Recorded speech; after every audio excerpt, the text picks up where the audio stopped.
Welcome to Have You Read It, the channel where we bring books to life, one summary at a time.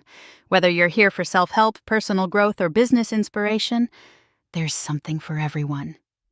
Today, we're exploring Atomic Habits by James Clear, a remarkable book that breaks down the science of habit formation and provides a practical framework for building good habits and breaking bad ones. It's not about setting goals, it's about building systems. It's not about massive transformations, but tiny atomic changes that compound over time. James Clear's journey to understanding habits began, unexpectedly, with a near-fatal baseball accident in high school. The long and arduous recovery process taught him the power of small gains, how tiny improvements accumulate into remarkable results over time. He applied this principle to his academic life, his athletic career, and later to writing and building a successful business. The core concept of the book revolves around the idea of atomic habits, small changes, marginal gains, 1% improvements. These tiny changes might seem insignificant in the moment, but they compound over time, leading to substantial results. Just as atoms are the building blocks of molecules, atomic habits are the building blocks of remarkable results. Clear argues that focusing on systems, not goals, is the key to long-term success. Goals are about the results you want to achieve, while systems are about the processes that lead to those results. He identifies 4 problems with a goal-centric approach. Winners and losers often share the same goals. Achieving a goal is a momentary change. Goals restrict happiness by making it conditional, and they can be at odds with long-term progress. He illustrates the power of small gains with the story of British cycling. When Dave Brailsford became performance director, he implemented a strategy of seeking 1% improvements in everything, from bike seats to hand-washing techniques. This approach led to unprecedented success for the team.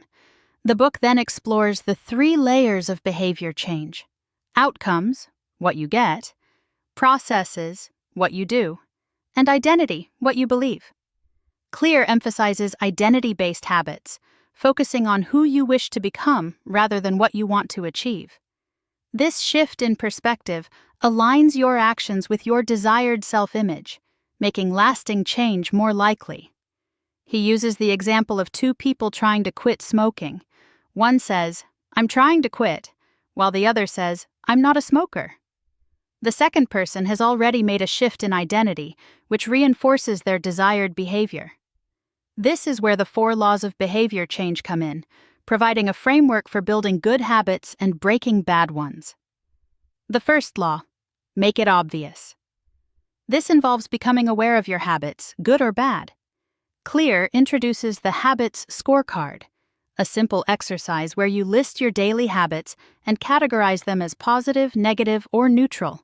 He also discusses the pointing and calling technique used by Japanese railway workers to reduce errors by increasing awareness. To build new habits, he suggests using implementation intentions, planning when and where you will perform a new habit. The formula is, I will behavior at time in location. Another strategy is habit stacking, linking a new habit to an existing one. The formula is, after current habit, I will new habit. The second law: make it attractive. The more attractive an opportunity is, the more likely it is to become habit-forming. Clear explains how our brains are wired to crave rewards, particularly those rich in salt, sugar, and fat, because these were scarce and valuable to our ancestors. He introduces the concept of temptation bundling, which involves linking an action you want to do with an action you need to do. This technique is based on Premack's principle: more probable behaviors will reinforce less probable behaviors. He also discusses the influence of social norms on our behavior. We tend to imitate the habits of 3 groups: the close, family and friends; the many, the tribe; and the powerful, those with status and prestige. Joining a culture where your desired behavior is the norm can make it more attractive. The third law: make it easy. This involves reducing the friction associated with good habits and increasing it for bad ones. Clear explains the law of least effort. When faced with two similar options, people will choose the easier one. He encourages environment design, optimizing your surroundings to make good habits more convenient. He then introduces the 2-minute rule. When starting a new habit, it should take less than 2 minutes to do. The idea is to make it as easy as possible to get started, creating a gateway habit that leads to more substantial changes. He also emphasizes the importance of habit shaping, gradually scaling up your habit after you've mastered the 2-minute version. To break bad habits, he suggests making them difficult by using commitment devices, choices you make in the present to control your actions in the future, like Victor Hugo locking away his clothes to force himself to write. The most effective approach is to automate good habits and make bad ones impossible, like using technology to automatically save money or block distracting websites. The fourth law: make it satisfying. We are more likely to repeat a behavior when it is satisfying. Clear explains how our brains are wired for instant gratification and how this preference can make it difficult to stick with habits that have delayed rewards. He suggests using reinforcement, giving yourself an immediate reward when you complete a habit. He also discusses the importance of habit tracking to measure your progress and make the habit more satisfying.